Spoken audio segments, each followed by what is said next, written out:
Hello दोस्तों, welcome to Exampur. हम एग्जामपुर कलम से क्रांति। मैं अभिनंदन आप सभी का आपके अपने परिवार एग्जामपुर में अभिनंदन करता हूं। आज हम यहां पर डिस्कस करने वाले हैं प्रैक्टिस क्वेश्चंस। जो आपका ये शानदार सेशन चल रहा है उसी को आगे, इसी के साथ सभी साथियों को राधे राधे, राम राम।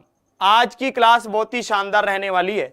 आप सब चीजों को ध्यान से समझेंगे और एक एक क्वेश्चन का आंसर खुद से करेंगे। देखो मजा तभी आएगा भाई, ठीक है। तो चलो चलते हैं फिर आज की क्लास की ओर। आज की क्लास का पहला क्वेश्चन आपके सामने ये रहा। इस क्वेश्चन का आंसर क्या आएगा, जल्दी से आप इसको ट्राई करेंगे कि इस क्वेश्चन का आंसर क्या होगा। जल्दी से, ठीक है, जल्दी से आप इस क्वेश्चन का आंसर करेंगे, ठीक है, जल्दी से, बहुत ही शानदार तरीके से। हाँ भाई, बढ़िया, बिल्कुल शानदार ढंग से। भावनाएं हैं, ख्याल हैं। चलो भाई, जल्दी से आप इसका आंसर करें। ये क्वेश्चन मैं आपको करवा चुका हूं पहले भी। पहला क्वेश्चन जल्दी से आंसर करेंगे आप।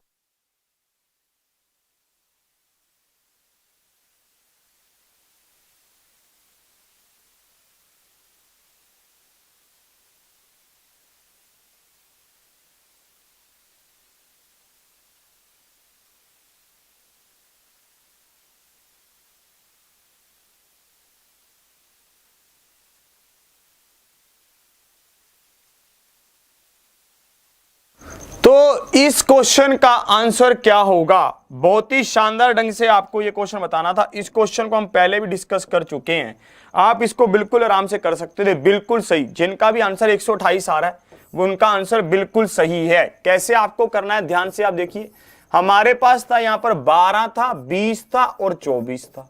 हमें यहां पर कहा गया कि एक ऐसी संख्या हमें बतानी है, छोटी से छोटी, छोटी से छोटी वह संख्या बताएं जो 12, 20 और 24 द्वारा विभाजित किए जाने पर प्रत्येक दिशा में शेष 8 ही बचाता है। इसका मतलब क्या है कि जब हम उस संख्या को 12 से, 20 से या 24 से भाग करें तो 8 ही रिमाइंडर आना चाहिए। मैंने कहा भाई साहब, हमने इतना तो पढ़ा है कि एक ऐसी संख्या जो इनका एलसीएम होगी, जो इनका लघुत्तम समावर्तक होगी, वो क्या करेगी, वो इन सभी से पूरी तरह से भाग हो जाएगी। मैंने कहा ठीक है, तो सबसे पहले हम इसका एलसीएम निकालते हैं। मैंने इसका एलसीएम निकाला, 4 तिया 12, 5 चौका 20 और 4 छक्के 24, ठीक है। ये 3 पर गया, 3 5 2, 5 दूनी 10, मतलब 120 इसका एलसीएम आ गया।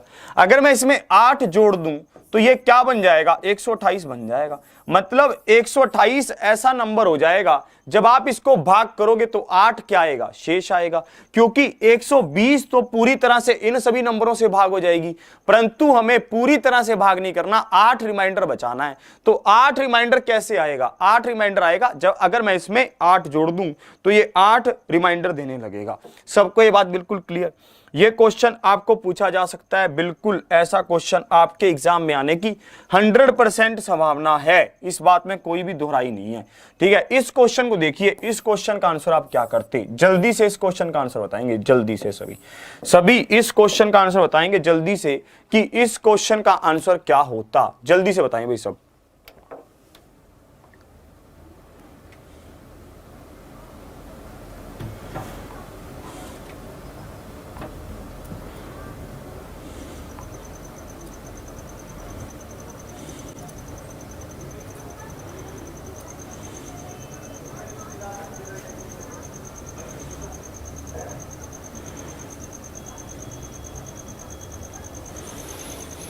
हाँ भाई, चलिए इसका क्या आंसर होगा, ध्यान से देखना है। आप इस बात को ध्यान से समझें। इसमें क्या क्या रहा है, इसमें कह रहा है कि एक स्टूडेंट है वो 85% स्कोर करता है, किसमें, एग्जामिनेशन में, और उसके 4 विषयों में क्या नंबर है, 79 है, 81 है, 88 है और 94 है।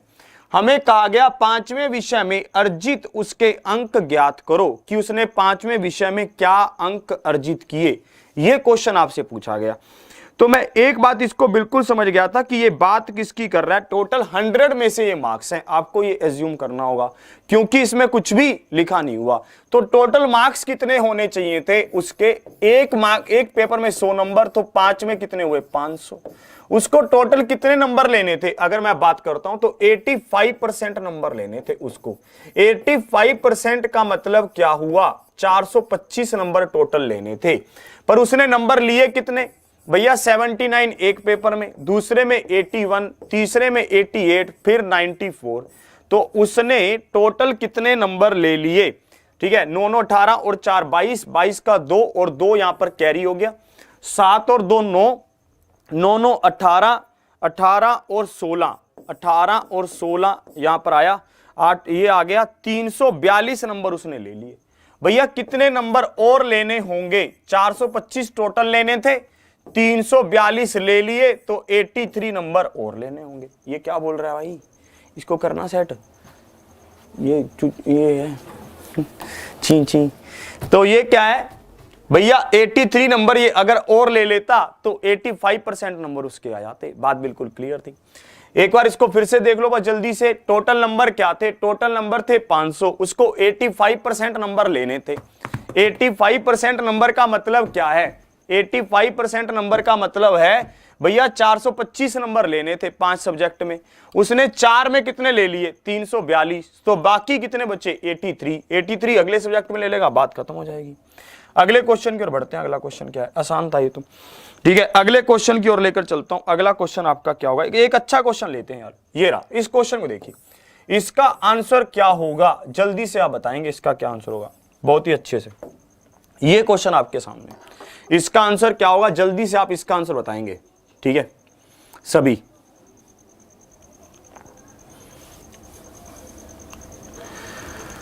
कुछ वस्तुओं को उनके लागत मूल्य से 25% ऊपर अंकित किया गया था। यह इस तरह की वस्तुओं में से एक को अंकित मूल्य पर 20% लाभ लेकर बेचा गया और एक दूसरी वस्तु को अंकित मूल्य पर 10% की हानि लेकर बेचा गया। कुल प्रतिशत लाभ ज्ञात करें कि कुल प्रतिशत लाभ क्या होगा। यह क्वेश्चन आपसे पूछा गया था। Some articles was market 20 mark आएगा, mark 20% above their cost price. One of such article was sold at 20% profit on the market price and the other article was sold at 10% loss on the market price.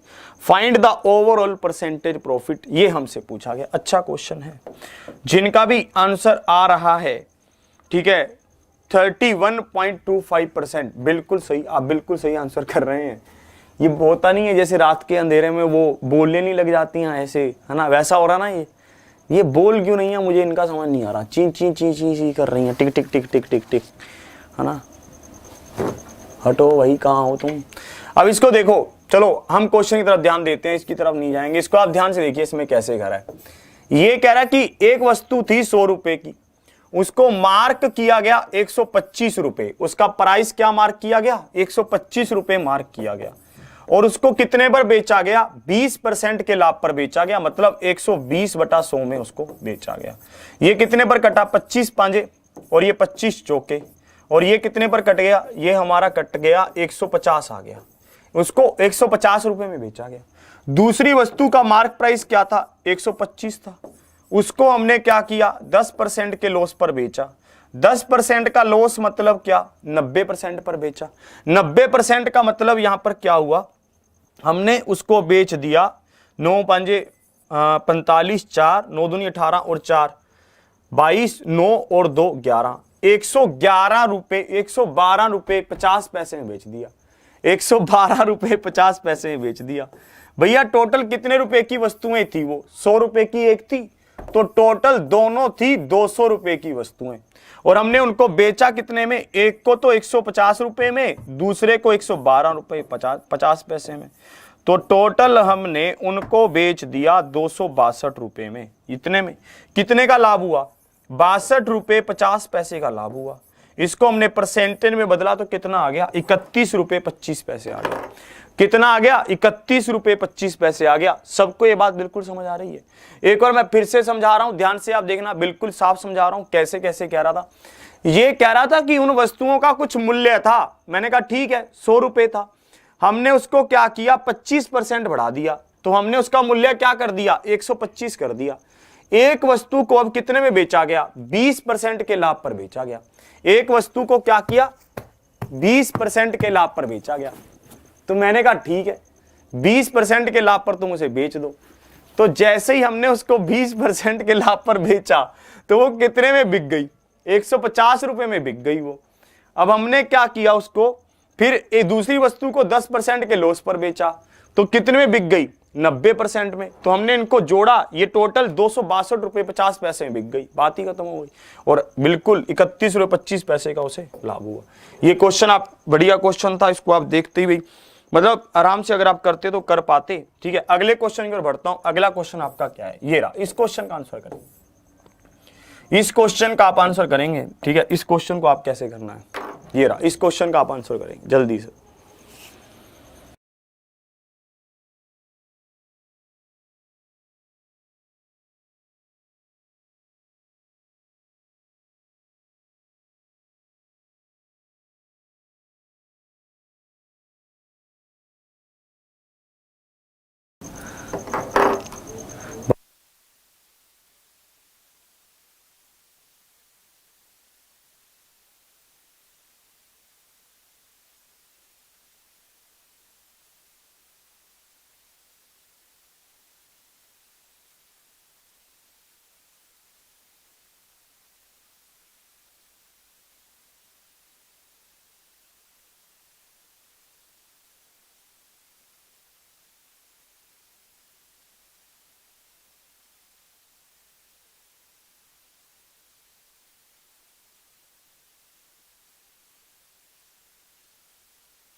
चलिए, इस question को आपने कैसे करना था ध्यान से देखते हैं। ये कुछ आज ना इसमें ना चू चू सी कर रहा है, कुछ है इधर, मुझे समझ नहीं आ रहा, वो होता नहीं है, अजीब सा है। चलो कोई नहीं, इसकी भी हो जाएगी सेटिंग। अब इसको देखिए आप क्या कर रहे हैं।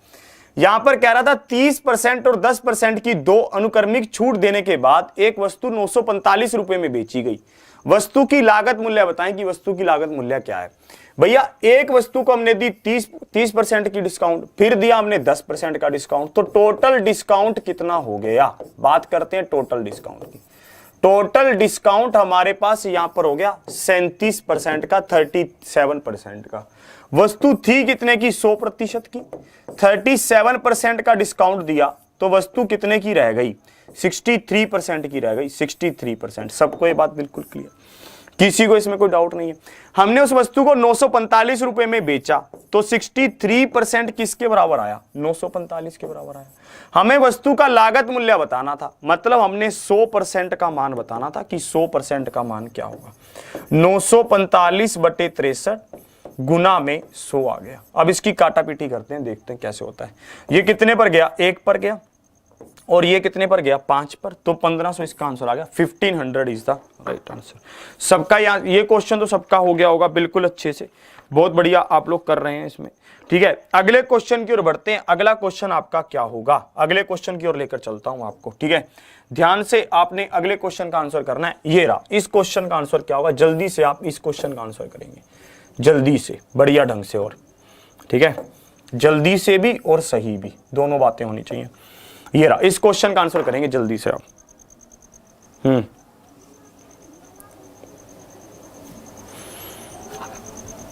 जल्दी से आप आंसर करें।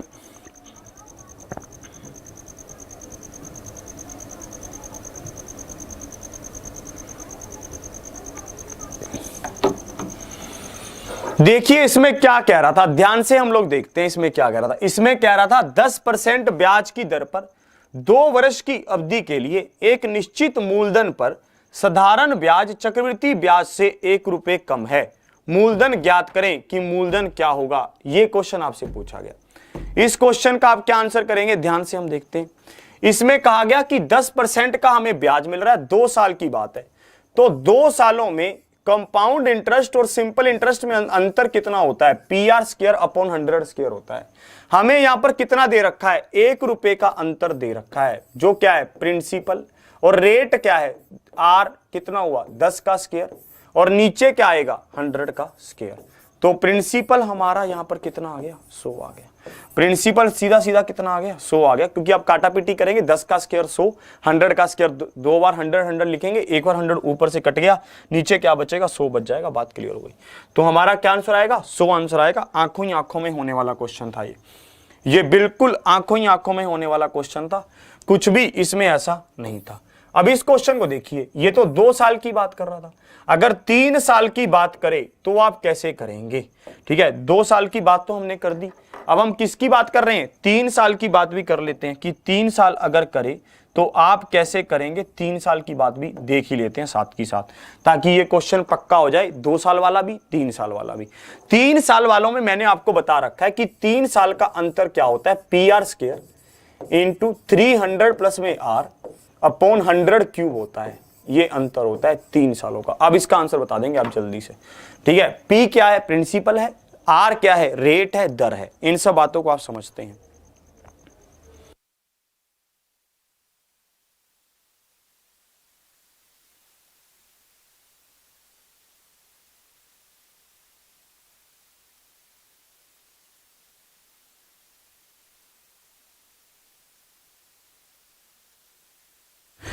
तो अब आप इसको देखिए, इसका आंसर क्या होगा, ध्यान से आपको ये क्वेश्चन करना है। यहां पर लिख रखा है हमें डिफरेंस बताना है कंपाउंड इंटरेस्ट का और सिंपल इंटरेस्ट का 3 साल का। जब हमें प्रिंसिपल दे रखा हो 2000 रुपए और हमें रेट दे रखा हो 10%, ये हमें बताना था। तो मैं यहां पर लिखूंगा प्रिंसिपल कितना हुआ 2000 हुआ, रेट कितना हुआ 10% मतलब 100 हो गया, और ये हो गया 310 बटा क्या आएगा 100 का क्यूब आएगा, बटा क्या आएगा 100 का क्यूब आएगा, मतलब 3 बार 100 आएगा। जो जीरो कट रही है सब आपस में काट दो, ये सब कट गई, ये भी कट गया और ये भी कट गया। तो आपका कितना आंसर आ गया 3 दूनी 6 और 2 62 रुपए। 62 इज द राइट आंसर। 62 क्या होगा 62 इसका बिल्कुल सही उत्तर होगा। और ठीक है, तो 8th क्वेश्चन का बी आंसर बिल्कुल सही है। सबको ये बात बिल्कुल समझ आ गई। 2 साल का अंतर बोलेगा तो PR² अपॉन 100² होगा। 3 साल का अंतर बोलेगा सब कुछ सेम रहेगा, बस 300 प्लस में R अपॉन 100 आ जाएगा, जो मल्टीप्लाई इसमें आप कर दोगे। PR² अपॉन 100² में 300 प्लस में R अपॉन 100 को मल्टीप्लाई कर दोगे, बस और कुछ नहीं करोगे आप। इतना सा इसमें करना रहेगा, बाकी आप सब चीजों को इसमें बिल्कुल समझते हैं। अगले क्वेश्चन की ओर बढ़ता हूं। अगला क्वेश्चन आपका क्या है, ये रहा। इस क्वेश्चन का आंसर करेंगे आप जल्दी से। इस क्वेश्चन का आंसर आप क्या करते हैं, ठीक है, जल्दी से बताएंगे। क्वेश्चन बिल्कुल आपको आता है, कोई प्रॉब्लम है नहीं इसमें भी। 3 साझेदार X, Y और Z ने लाभ साझा किया। यदि कुल लाभ 3000 रुपए था तो X का हिस्सा Z की तुलना में 400 रुपए कम है और Y का हिस्सा Z की तुलना में 200 रुपए कम है, तो X, Y, Z का लाभ साझा करने का अनुपात ज्ञात करें। यह आपसे पूछा गया कि इस क्वेश्चन का आंसर क्या होगा। यह क्वेश्चन आपसे पूछा गया है। ठीक है, 3 साझेदार हमें दिए गए हैं, X, Y और Z हमारे साथ हैं। ठीक है, X क्या करता है, यदि कुल लाभ कितना है 3000 रुपए और हमें सबका हिस्सा बताना है। इस क्वेश्चन को आप कैसे करेंगे, जल्दी से मुझे इसका आंसर बताएंगे जल्दी से। बिल्कुल, जिनका आंसर आ रहा है ऑप्शन सी, बिल्कुल सही, सही खेल गए भाई आप। अब इसको देखें आप कैसे करना था। देखो यहां पर हमें दे रखा था कि X, Y और Z ने लाभ साझा किया। कुल लाभ कितना था 3000 रुपए का था। X का हिस्सा क्या है, Z की तुलना में 400 रुपए कम है। X का हिस्सा क्या है, Z की तुलना में 400 रुपए कम है और Y का हिस्सा Z की तुलना में 200 रुपए कम है। मतलब मैं यहां पर Z का हिस्सा मान लेता हूं, क्योंकि तुलना सबकी किससे हो रही है, Z से हो रही है। तो X का हिस्सा 400 रुपए कम है, तो मैंने इसको -400 कर दिया। अब मैं किसकी बात करता हूं, Y का हिस्सा Z से 200 रुपए कम है, तो मैंने इसका माइनस कर दिया 200। अब मुझे बताइए इन सभी का टोटल लाभ कितना था, 3000 था। मतलब इन सबका जोड़ किसके बराबर होगा, 3000 के बराबर होगा। इन सबका जोड़ किसके बराबर होगा, 3000 के बराबर होगा। तो 3A किसके बराबर हुआ, 3600 के बराबर हुआ। 3 एक 3 दूनी 6, तो मतलब 3 दूनी 6, तो A का मान आ गया 1200। हमसे क्या पूछा गया था, X, Y और Z का हमसे सीधा सीधा अनुपात पूछा था। A का मान क्या आया 1200, मैंने यहां रखा 1200। 1200 में से 200 गए, कितना आया 1000, मैंने 1000 रखा। 1200 में से 400 गए, कितना आया 800 है, मैंने 800 रखा। अब देखो यहां रखो, ठीक है, यहां पर ये कितने पर कटेगा, इसको काट लेते हैं 2 पर, ये कितने पर कटेगा, 2 पर कटेगा, 2 पर काटते हैं इसको। जैसे ही आप इसको 2 पर काटेंगे ये क्या आएगा, ये आएगा 4, ये 5 और ये 6, 4 5 6, ये अनुपात आ गया 4 5 6। Option C is the right answer. इस तरह से आप इसको कर सकते हैं, ठीक है, बिल्कुल सही भी है। हमें ये देखना होगा कि कंपैरिजन किससे है। बार बार यहां पर बार बार कंपैरिजन किया जा रहा था जेड से। किससे कंपैरिजन किया जा रहा था, जेड से कंपैरिजन किया जा रहा था। बस इतनी सी कहानी थी इसकी। जैसे ही हमने इसको देखा तो हम समझ गए कि बात क्या है। आगे चलते हैं और इसमें क्या पूछा, ठीक है, और देखते हैं। ये 9 नंबर था। अगले क्वेश्चन की ओर बढ़ते हैं। अगला क्वेश्चन आपका क्या होगा, ध्यान से आप अगले क्वेश्चन का आंसर करेंगे। ये रहा, इस क्वेश्चन का आंसर क्या होगा, जल्दी से इस क्वेश्चन का आंसर बताएंगे। ये रहा,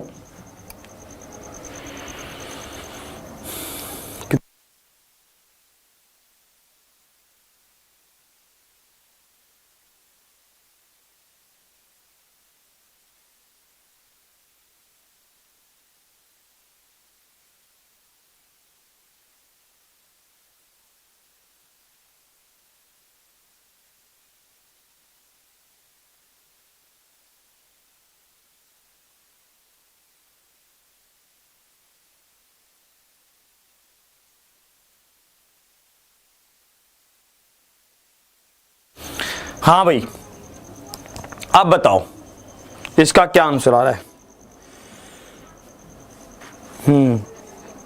2 पेरेंट्स हैं, पेरेंट्स तो 2 ही होंगे, 3 बच्चे हैं उनके, मतलब क्या है, ध्यान से देखो। A family consist of 2 parents and 3 children. If the average age of the parents is 36 years and that of the children is 10 years, find the age of the family. Family में कौन कौन आएगा, फैमिली में तो सब आ जाएंगे। 2 parents आ गए, 2 parents का मतलब माता और पिता दोनों आ गए, 3 बच्चे आ गए, तो टोटल मेंबर कितने हो गए, 2 तो वो हो गए और 3 वो हो गए, टोटल 5 मेंबर हो गए। टोटल कितने मेंबर हो गए, 5 मेंबर हो गए। एक परिवार में माता पिता है और 3 उनके बच्चे हैं। माता पिता की औसत आयु क्या है, 36 वर्ष है। माता पिता की औसत आयु क्या है, 36 वर्ष है। तो 36 गुना में 2 कितना हो गया, 72 वर्ष उनकी टोटल आयु हो गई। अब उनके बच्चों की औसत आयु क्या है, 10 है, और बच्चे हैं कितने, 3, तो टोटल कितनी हो गई, 30 हो गई। बात बिल्कुल क्लियर। अब एक बात मुझे और बताइए, इन सबका जोड़ कितना हो गया, 102 हो गया। अब ये मेंबर कितने थे, 5, 5 से इसको भाग कर देंगे, 5 दूनी 10, 5 चौका 20, 5 चौका 20, यही तो होगा। 5 दूनी 10, 2 को नीचे लाओगे, ऊपर 0 चला जाएगा, एक्स्ट्रा लिया तो 20.4 हो गया। कितना हो गया, 20.4 हो गया। Option B is the right answer. एक बार फिर से फास्ट रिवाइज करवा रहा हूं, ठीक है। माता पिता 2 हो गए, इसलिए 2 से मल्टीप्लाई किया, बच्चे 3 दे रखा था इसलिए 3 ले लिया, बस और कुछ नहीं था इसमें। अगले क्वेश्चन की ओर बढ़ता हूं। अगला क्वेश्चन आपका क्या होगा, ध्यान से आप अगले क्वेश्चन का आंसर करेंगे। ये रहा, इस क्वेश्चन का आंसर बताएंगे।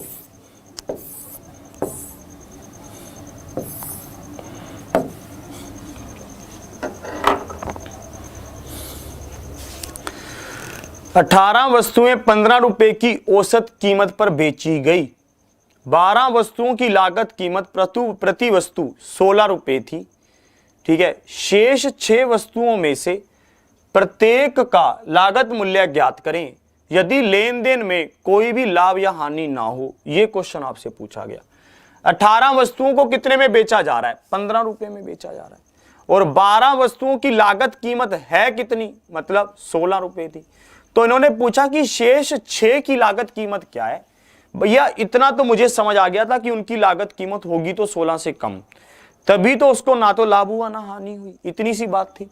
तो मैंने यहां पर देखा कि 18 वस्तुओं को कितने में बेचा जा रहा है, 18 वस्तुओं को 15 रुपए में बेचा जा रहा है। मैंने कहा ठीक है, और 12 वस्तुओं की बात करते हैं, ठीक है। 15 रुपए की औसत कीमत का मतलब है कि 15 रुपए प्रति वस्तु कह रहा है। ये क्या कह रहा है, 15 रुपए प्रति वस्तु कह रहा है एक तरह से।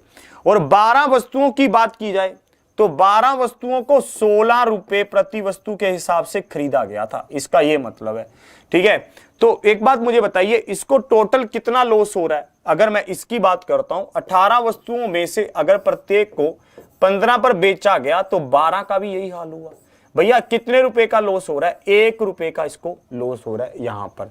और टोटल कितना लॉस हो रहा है, 12 रुपए का माइनस हो रहा है, नेगेटिव में जा रहा है ये। इसको 12 रुपए ये कवर करने हैं, बस इसको क्या करना है, ये 12 रुपए कवर करने हैं कैसे भी करके। अब इसने क्या किया भैया, इसने 18 में से 12 वस्तुएं तो बेच दी, वस्तुएं बची कितनी, 6 वस्तुएं बची। अब इसको 6 से भाग कर दो, ये इसका कितना नेगेटिव आया, मतलब 2 रुपए की नेगेटिविटी आ रही है प्रति वस्तु पर। अगर इसने इन वस्तुओं को ठीक है 15 रुपए में बेचा है तो इसे प्रत्येक पर 2 का लाभ कमाना पड़ेगा बाकी पर, तभी ये 12 रुपए कमा सकता है, तभी इसको इस लेन देन में ना तो लाभ होगा ना हानि होगी, यही तो बात बनेगी। तो हमने यहां पर देखा कि भैया एक वस्तु को ये 2 रुपए के नुकसान पर बेच रहा है और वस्तुएं बची कितनी है इसके पास, ठीक है 6 वस्तुएं बची हैं, तो 6 पर इसको 12 रुपए कमाने। एक वस्तु की अगर 15 रुपए में बेचता है तो 2 रुपए का लाभ कमाया होगा, तो वस्तुएं असल में ली कितने की होंगी, 13 रुपए की। वस्तुएं असल में थी कितनी, 13 रुपए की थी, तो 13 रुपए इसका सही आंसर है। एक बार फिर से समझा रहा हूं, हो सकता है आपने इसको मल्टीप्लाई करके किया हो 18 गुना में 15 करके, वैसे भी आप कर सकते हैं, उसमें भी कोई प्रॉब्लम नहीं है। आप ऐसा भी कर सकते हैं 18 गुना में 12 गुना में 15 कर लो, वस्तुओं की कीमत को निकाल लो, फिर उसने 12 गुना में 16 कर लो, कुछ इस तरह से भी आप कर सकते हैं अगर आप चाहें। नहीं तो आप पूरी बात को ध्यान से समझो, एक बार फिर से समझा रहा हूं। यहां पर कहा गया कि 18 वस्तुओं को जो बेचा गया ना, उसमें से प्रत्येक की कीमत, एक की कीमत 15 रुपए थी, तो 12 वस्तुओं की कीमत कितनी थी, प्रत्येक की 15 रुपए के हिसाब से थी। मैंने कहा भैया अब उसने 12 वस्तुओं को खरीदा तो 16 रुपए में था और बेच रहा है 15 में, तो लॉस कितने का हो रहा है, 1 रुपए का हो रहा है। तो 12 की 12 वस्तुओं पर कितने का लॉस हो रहा है, 12 रुपए का लॉस हो रहा है। अगर उसे 12 रुपए का लॉस हो रहा है तो इसे ये लॉस कवर करना होगा किसमें, जो बाकी की 6 वस्तुएं बची, 6 वस्तुओं को पर उसे 12 रुपए कमाने हैं। तो मतलब क्या है कि उसको ये वस्तुएं 2 रुपए कम में खरीदनी होंगी, क्योंकि वस्तुएं बेची तो 15 रुपए में ही है सारी। तो उसने क्या किया, वो वस्तुएं कितने में खरीदी थी, 13 रुपए में खरीदी थी। 13 rupees is the right answer. अगले क्वेश्चन की ओर बढ़ता हूं, ठीक है। अगला क्वेश्चन आपका क्या होगा, ध्यान से आप समझते रहे सब बातों को, ठीक है। एक एक पॉइंट को आप समझ रहे हैं अच्छे से और सब बातें आपके बिल्कुल समझ भी आ रही हैं। इस क्वेश्चन का आंसर बताएं क्या है, ये क्वेश्चन आपके सामने, इसका आंसर क्या होगा, जल्दी से आप इसका आंसर बताएंगे।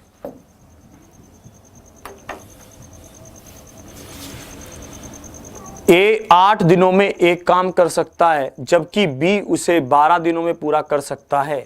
सी वह काम कितने दिनों में पूरा कर सकता है यदि वे तीनों मिलकर यह काम 3 दिनों में पूरा कर सकते हैं। यह क्वेश्चन आपसे पूछा गया।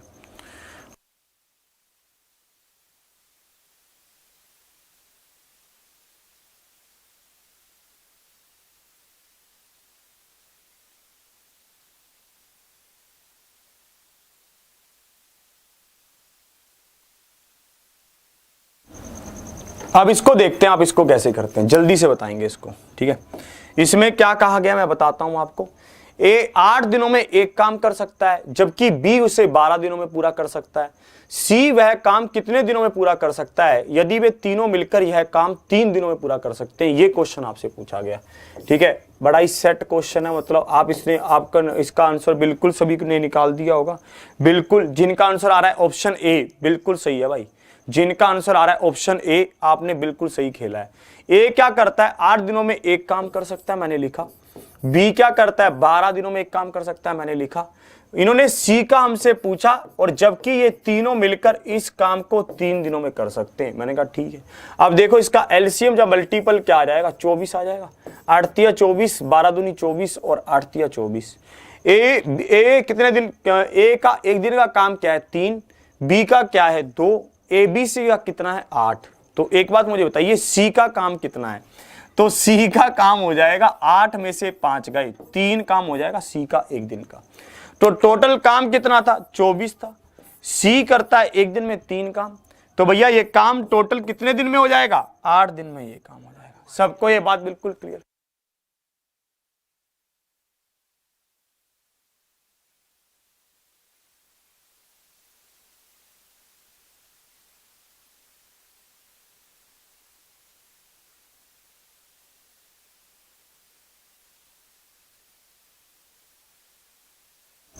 तो अब आपको ये बात बिल्कुल क्लियर है, 8 इज द राइट आंसर।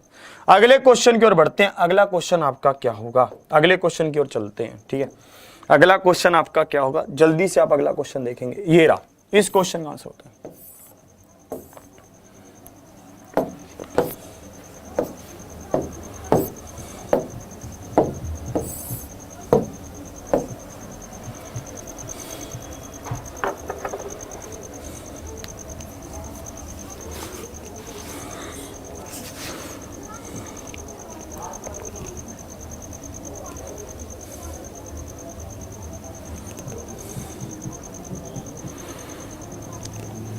देखो यहां पर ये कैसे कह रहा है, यात्रा पर गया एक आदमी पहले 120 किलोमीटर 60 किलोमीटर प्रति घंटे की गति से और अगले 120 किलोमीटर 80 किलोमीटर प्रति घंटे की गति से तय करता है।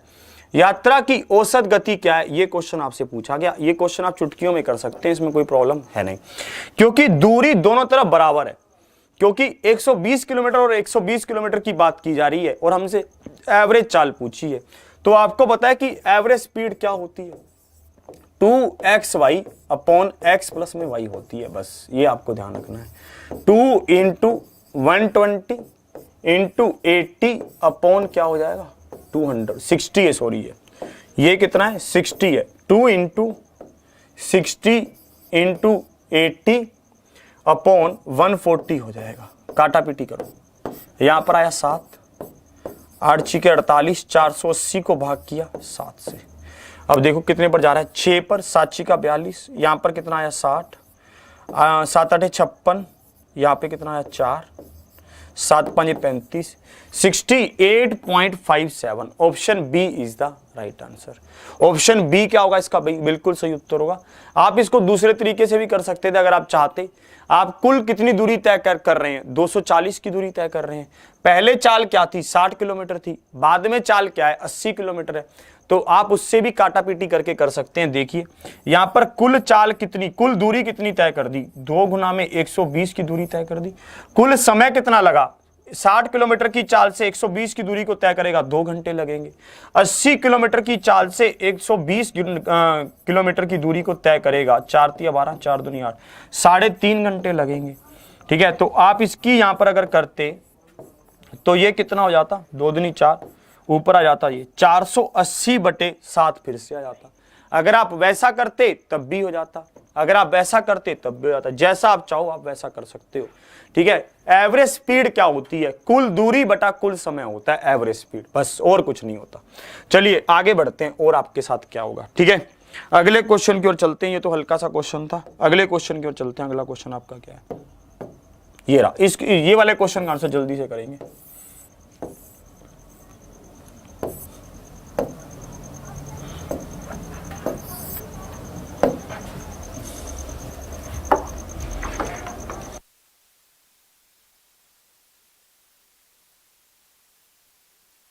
चलिए,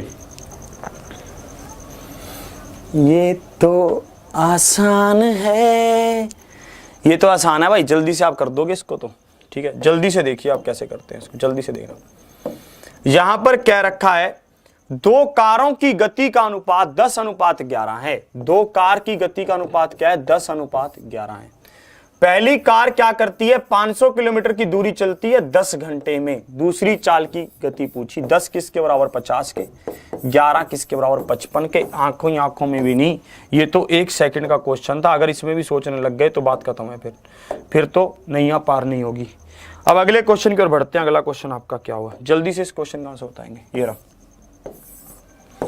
इस क्वेश्चन का आंसर क्या हुआ, ये क्वेश्चन आपके सामने क्या कह रहा है। 9 सेंटीमीटर त्रिज्या वाला एक गोला 3 सेंटीमीटर त्रिज्या वाले सिलेंडर के रूप में डाला जाता है।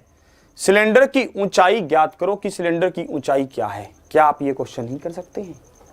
क्या आप इतने मंदबुद्धि हो गए हैं? क्या आपको एडवांस मैथ से डर लगता है? नहीं नहीं नहीं नहीं नहीं नहीं, ऐसा नहीं हो सकता।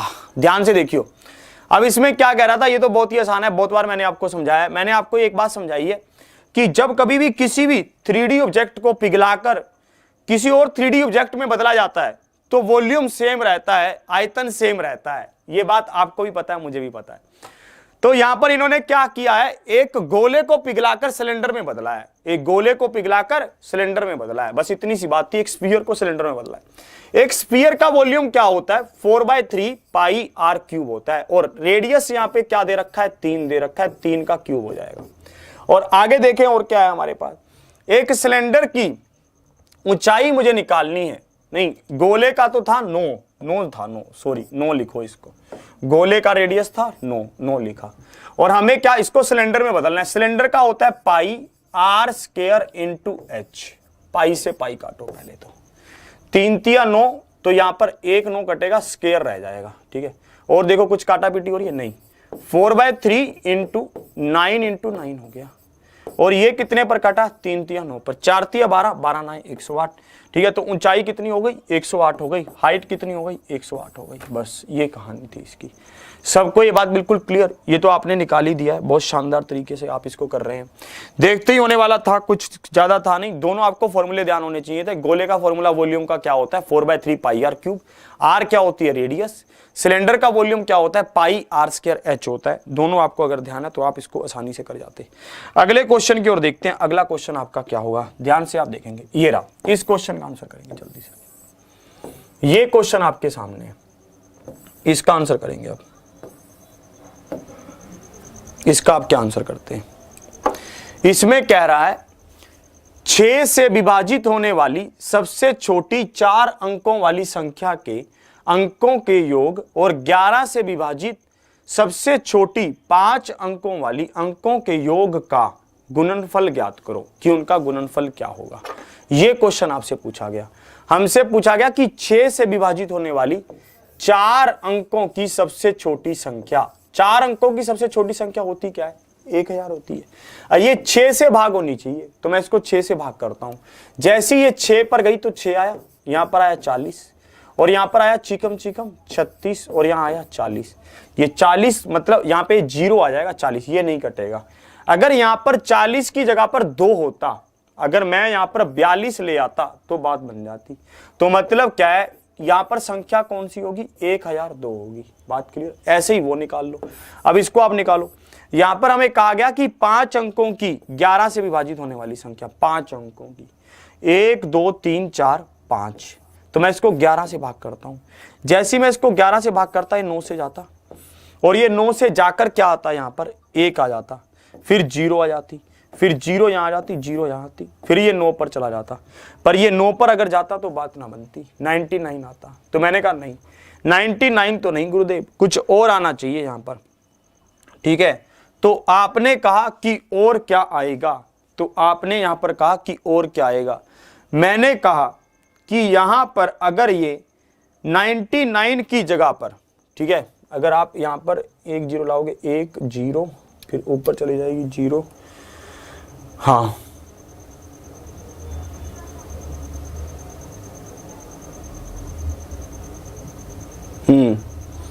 तो आप यहां पर 99 की जगह पर अब क्या लिखें यहां पर हम, है ना, कि ये 100 से कट जाए।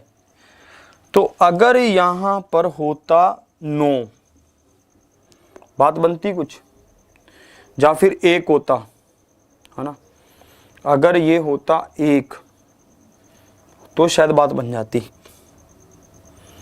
बात तो तब भी नहीं बनती यार। ये 121 होना चाहिए यहां पर, है ना, या तो 11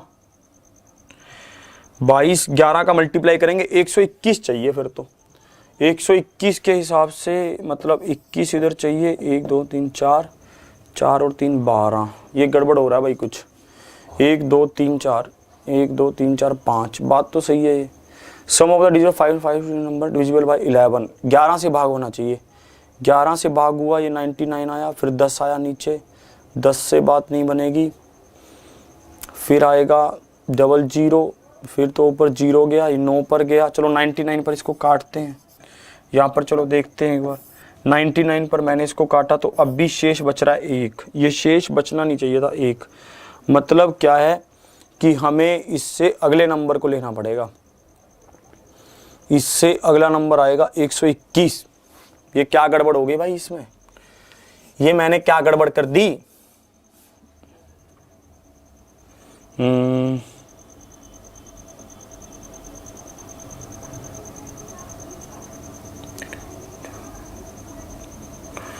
कुछ गड़बड़ की है मैंने, मैं समझ नहीं पा रहा हूं। 11 से विभाजित सबसे छोटी 5 अंकों वाली संख्या, 11 से विभाजित सबसे छोटी 5 अंकों वाली संख्या मुझे यहां पर बतानी थी। तो मैं अगर उसको बताऊं, है ना, तो सेटिंग क्यों नहीं आ रही है इसकी? ये क्या हुआ? ठीक है, अगर मैं यहां पर लेता हूं 2 और 1 तो बात बन नहीं रही। ठीक है, ये मैं लेता हूं 2 और 1 तो 121 आया। किस भावनाओं में बह गया हूं मैं, देखता हूं मैं, 1 मिनट रुको।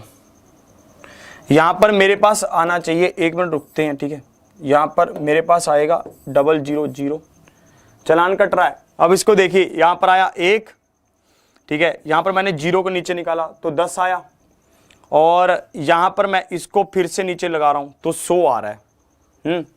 हाँ, अगर ये यहां पर ये 110 होता, अब बात बनेगी। अगर यहां पर ये 1 होता 1 तो बात बन जाती। कैसे? मैं नीचे ले आता इसको, ठीक है, 11 को ले आता, ठीक है, तो ये 110 हो जाता। फिर ये कितने पर कट जाता? 1 पर कट जाता, तो यहां पर ये 11 आ जाता। तो मतलब क्या है, छोटी से छोटी संख्या क्या होगी? ये होगी, ये संख्या हो जाएगी हमारे पास। छोटी से छोटी संख्या क्या हो जाएगी? 5 अंकों वाली, ये हो जाएगी।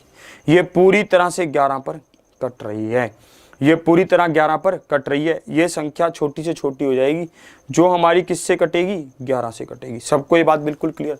अब देखो, इनके डिजिट्स का जोड़ क्या हुआ? 3 हुआ।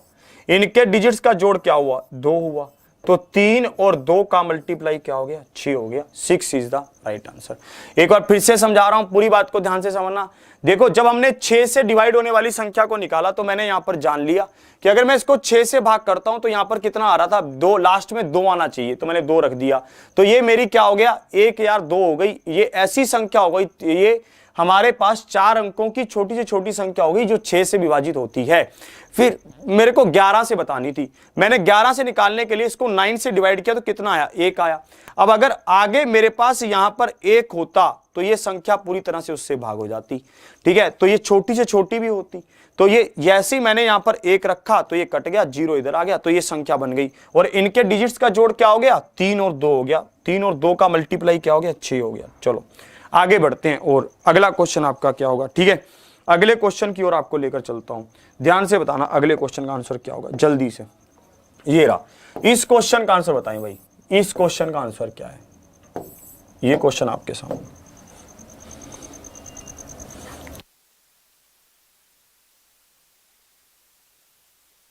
ये क्वेश्चन देखिए यहां पर क्या कह रहा है। Find the difference between the largest 5 digit number and the smallest 4 digit number.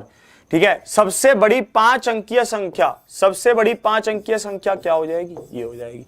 और सबसे छोटी 4 अंकीय संख्या, सबसे छोटी 4 अंकीय संख्या क्या हो जाएगी? 1000 हो जाएगी। इनका अंतर मुझे बताना था, इनका अंतर क्या होगा? 98,999 हो जाएगा। So option C is the right answer. 98, ठीक है, 999 हो जाएगा। Option C is the right answer. सभी को ये बातें बिल्कुल समझ आ गई हैं। चलिए आज के सेशन को यहीं तक रखता हूं। उस क्वेश्चन में, इसमें अगर थोड़ी बहुत प्रॉब्लम होगी तो बाद में भी देख लेंगे, कोई बात नहीं। ठीक है, तो आज के सेशन को यहीं तक रखता हूं। कल फिर मिलेंगे इसी उत्साह और उमंग के साथ। ठीक है, बस मोटिवेशन में इतना ही कहना चाहता हूं कि अपने लिए जिए, अपने सपनों के लिए जिए, और उससे भी ज्यादा अपने पेरेंट्स के सपनों को जिंदा करने के लिए जिए। तो आज की क्लास को यहीं तक रखता हूं। कल फिर मिलेंगे इसी उत्साह और उमंग के साथ। इसी के साथ जय हिंद, जय Bharat.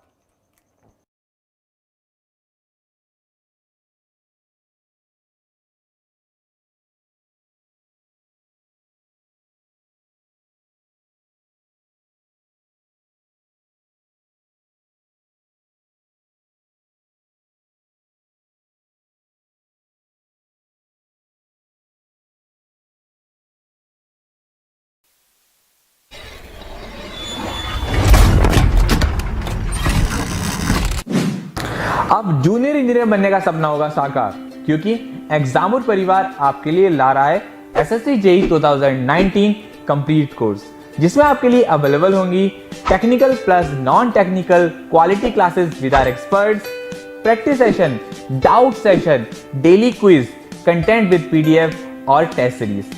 7 days free demo classes are available on our Exampur official app. तो देर मत कीजिए, आज ही डाउनलोड करें Exampur official app और सब्सक्राइब करें हमारा YouTube channel Exampur. Thank you.